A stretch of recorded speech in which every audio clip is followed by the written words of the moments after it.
साहब जी, मेरे सभी भाइयों बहनों बेटा बेटी माता पिता को भक्तमती की सत साहेब जी। तो आज हम सुनेंगे संत रामपाल जी अमृतवाणी में अमृत सत्संग। जब भी हमारे पास टाइम हो हमने गुरु परमात्मा जी के सत्संग सुनते रहना। चलते फिरते उठते बैठते गुरु जी के सत्संग जरूर सुनने हैं। हमने अपने मंत्र जाप करते करते साथ में गुरु परमात्मा जी के सत्संग भी सुनने हैं। तब भी हमें इस धरती पर भी लाभ मिलेंगे और मोक्ष भी मिलेगा। तो सुनते हैं सभी भाई बहन बेटा बेटी माता पिता मिलजुल करके सत्संग संत रामपाल जी महाराज की सत साहेब जी। में एक सर्वानंद नाम के ब्राह्मण थे और उसने चारों वेदों 18 पुराणों गीता इन सभी को कंठस्थ याद कर रखा था। और उसने अपने वक्त के सभी ब्राह्मणों को सभी विद्वानों को शास्त्रार्थ में पराजित कर दिया। तो उसके मन में एक धारणा आई कि मैं अपना नाम सर्वानंद की जगह सर्वाजीत रखवाऊंगा, अपनी मां से कहता हूं। उसने सभी को हरा दिया। उधर से वो ये विचार कर रहा था। दूसरी ओर क्या हुआ कि उसकी माता तो सर्वानंद की माता जी थी, उसका नाम शारदा था, ब्राह्मणी, और वो भी ऐसे ही अपने प्रारब्ध के कर्म को भोग रही थी।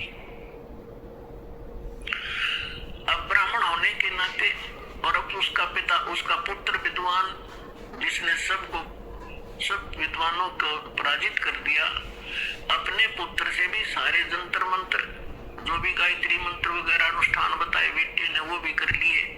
और भी जिसने भी जहां कोई महापुरुष संत तपस्वी बताया वहां भी चली गई, लेकिन उसको कोई राहत नहीं मिली। बहुत बुरी बेचैनी रहे, ना भूख लगे, चारपाई पकड़ रखी, अस्थि पिंजर शेष दिखाई दे।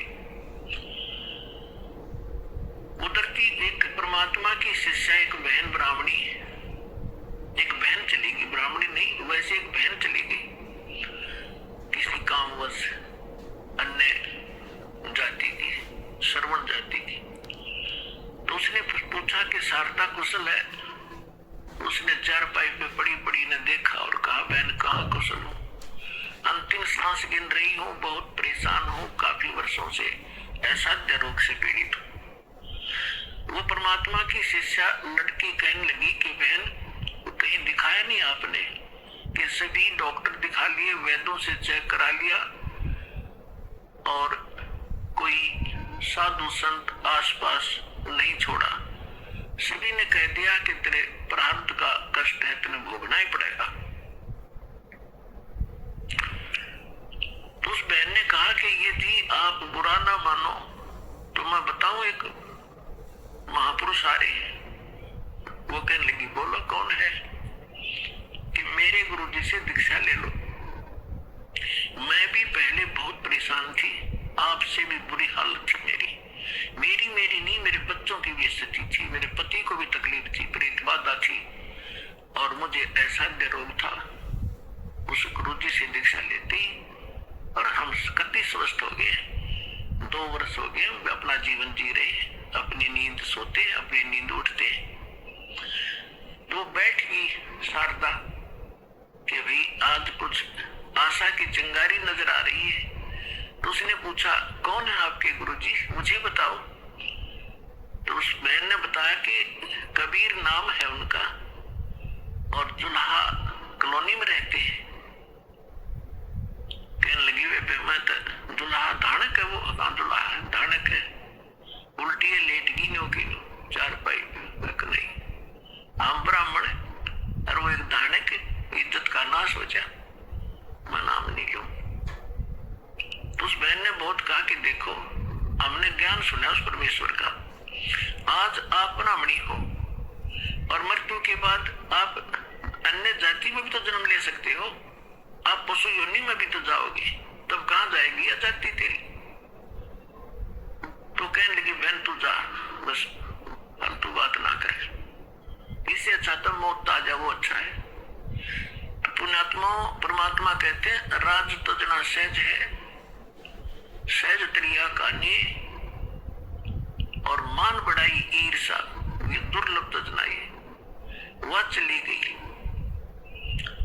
कुछ दिनों के बाद वो ब्राह्मण जो परमात्मा की शरण में आके स्वस्थ हुआ था, पुण्यात्माओं आप तो बालक हो, दास उस भगवान से परिचित है।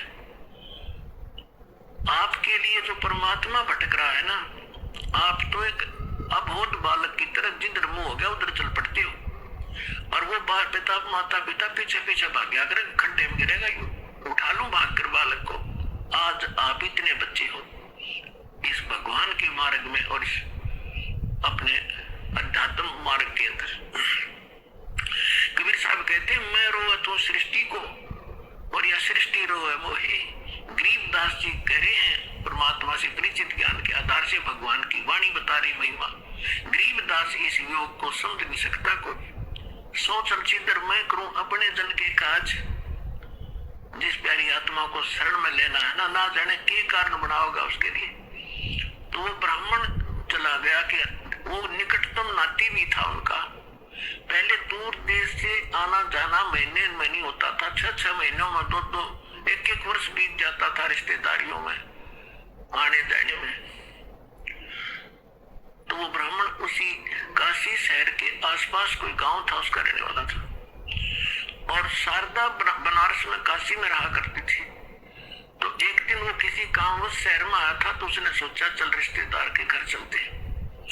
जब वहां पहुंचा तो शारदा घर अपने उसी तरह उसी सतिथि में थी। राम रमी करी, नमस्कार हुआ, कुशल मंगल पूछा। तो शारदा ने अपना सारा दुखड़ा रोया कि मैं बहुत दुखी हूँ, बहुत बुरा हाल है मेरा, मैं तो अंतिम सांस गिन रही हूँ। तब उस ब्राह्मण ने कहा कि आप हमारे गुरुजी से दीक्षा ले लो, आप स्वस्थ हो जाओगे। और मेरी हालत का आपको पता ही है, क्या स्थिति थी मेरी। कहा आपकी तो बहुत बुरा हाल था, सारा परिवार दुखी था, और आप कैसे स्वस्थ हुए कि हम उस परमात्मा आए हैं पृथ्वी पर। शारदा तेरे यकीन हुई हो चाहे ना हुई, और हमारी जो दुर्दशा थी देखने जोगी थी। रिश्तेदार भी नफरत करने लग गए थे, और उनकी कृपा से आज सारे बच्चे स्वस्थ हैं और हम स्वस्थ हैं। 4 वर्ष हो गए मैंने उनसे उपदेश लिए। मेरा तो बुरा ऐसा दुखी शायद पृथ्वी पर कोई प्राणी नहीं होगा जैसा मैं था। मेरे से रिश्तेदार भी नफरत करने लगे थे कि अब यू आ गया घर पे, कुछ पैसे मांगने आया होगा। तो ऐसी दशा होगी थी मेरी, और अब वो रिश्तेदार मुझसे उधारे ले जाते। तो शारदा ने सोची, हे भगवान बड़ी दया करी, देखिए तो ब्राह्मण है, इसने तो गुरु को बढ़िया बना रखा होगा, उच्च जाति का ब्राह्मण ही बना रखा होगा। तो फिर बैठ गई चारपाई पे। तो उसने कहा कि फिर ठीक है, बताओ मुझे आपका गुरुजी कौन है, क्या नाम है उनका, कहाँ रहते हैं। मेरे पूज्य गुरुदेव जी का नाम है कबीर। उसके वो फिर अक्सर खटक गया, कबीर वो धाणक है, वो नीरू का। कहा वो ब्राह्मण बोला, कहा वही है, यस। तो शारदा बोली, तेरी शर्म बाजगी, तेरी इज्जत का नाश कर दिया, ब्राह्मण होकर धाणक गुरु बना लिया, डूब का मर गया की तरह। ये 36 लागी सुना। तब अब उस पंडित जी ने कहा कि मिश्रानी बात सुन दे, यह शिक्षा मेरे देने की जरूरत नहीं, मैंने देख लिया ये ब्राह्मण जब कित गए थे, जब मेरी दुर्गति हो रही थी, चोरने भी ना दे थे, अंतिम सांस गिनों था, बुरा हाल हो रहा था। और ठीक है, तेरा नाम समझ में आती है तो गुरु जी के बारे में फालतू मत बोलिए, उठ कर चल पड़े। अब ये बात उसका घर कर गई कि सचमुच ये तो घना बुरा हाल था इनका, शारदा के, और इनका जीवन इतना सुखी हो गया। अब वो सोचने पर विवश हुई, तो वो काफी देर सोचती रही कि ये क्या बनी।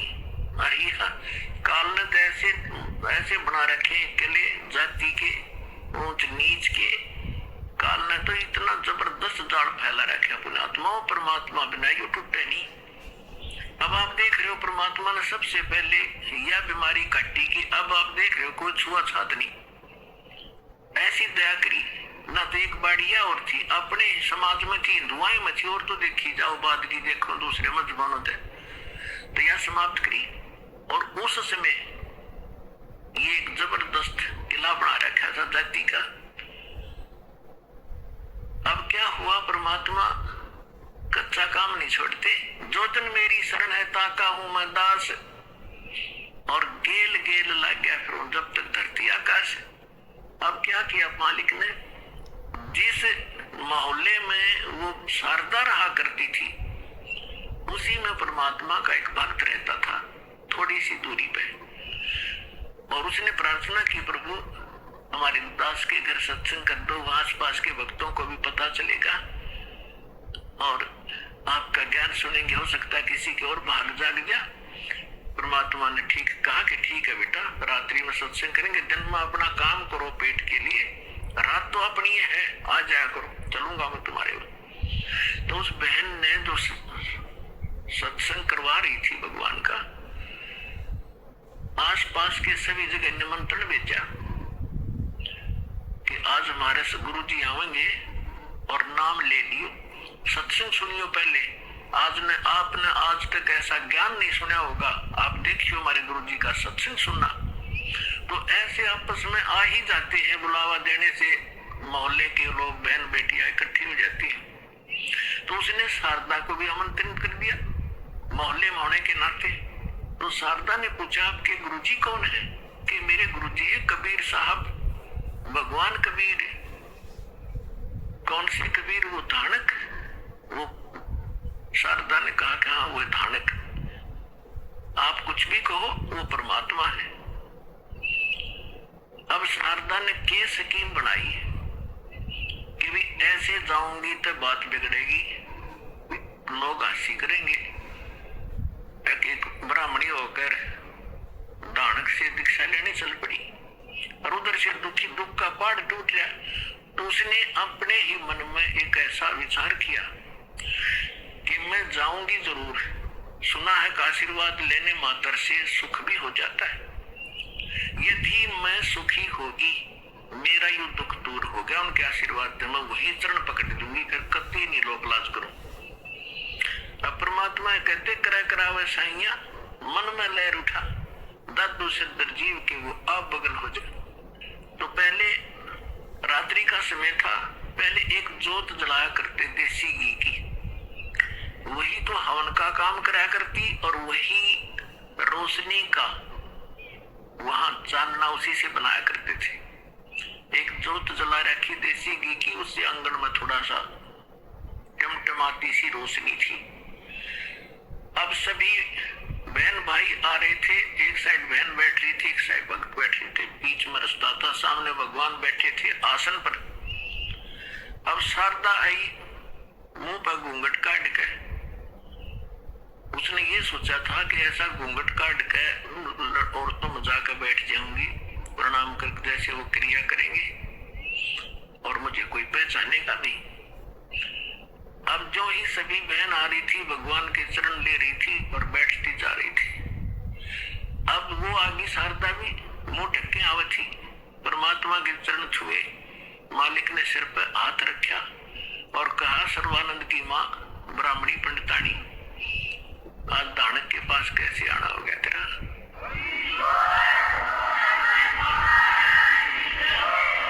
और परमात्मा ने हाथ रख के उठाया भी नहीं था, उसका सारा रोग जो कष्ट था, जो संकट था, वो कति स्पष्ट होगी जैसे दुख कति था ही नहीं। और ऊपर से परमात्मा ने कहा कि कहा कैसे आगे सर्वानंद की माँ, तो एक दानक से क्या कहेंगे तेरे को, पंडित लोग जात से घेरेंगे। चरण पकड़ दिए उसी समय और फेंक दिया घूंघट उठा के, हे भगवान माफ करना मुझे दुष्टा को, मैं घड़ी नीच थी, आपके बारे में बहुत कुछ सोचा, अब तो सचमुच भगवान खड़ी होगी सब न बतावे कि मेरा इतना दुख था, मेरा इतना कष्ट था, मैंने बहुत कुछ अच्छी मंदी भी कही है, तो भगवान पड़े। फिर बैठगी सत्संग सुना, परमात्मा ने सृष्टि रचना सुनाई। तीन देव की जो करते भक्ति, उनकी कदे ना होवे मुक्ति। गुण तीनों की भक्ति में ये भूल पड़ो संसार, कह कबीर पारे। अब शारदा को जितना ज्ञान था राम और कृष्ण, विष्णु और शंकर का, ब्रह्मा जी को तो हम भक्ति करते ही नहीं थे। श्री विष्णु जी और भगवान शंकर की तो हम खूब भक्ति कराया करते। अब सारी सृष्टि रचना सुनाई और ऐसा दुख टल गया उस समय तो सारी स्वीकार करे थी ना, तो अग्रम अग्रम भी करे, वो थोड़ी बहुत हुआ। तो वो भी मालिक ने पहले उसका समाधान कर दिया और सारी सुने थी, सारी हृदय में समावत थी। लगातार उसने आसपास जहां भी सत्संग परमात्मा का होता था वह सारे जान लायक थी और उसको काफी ज्ञान हो गया।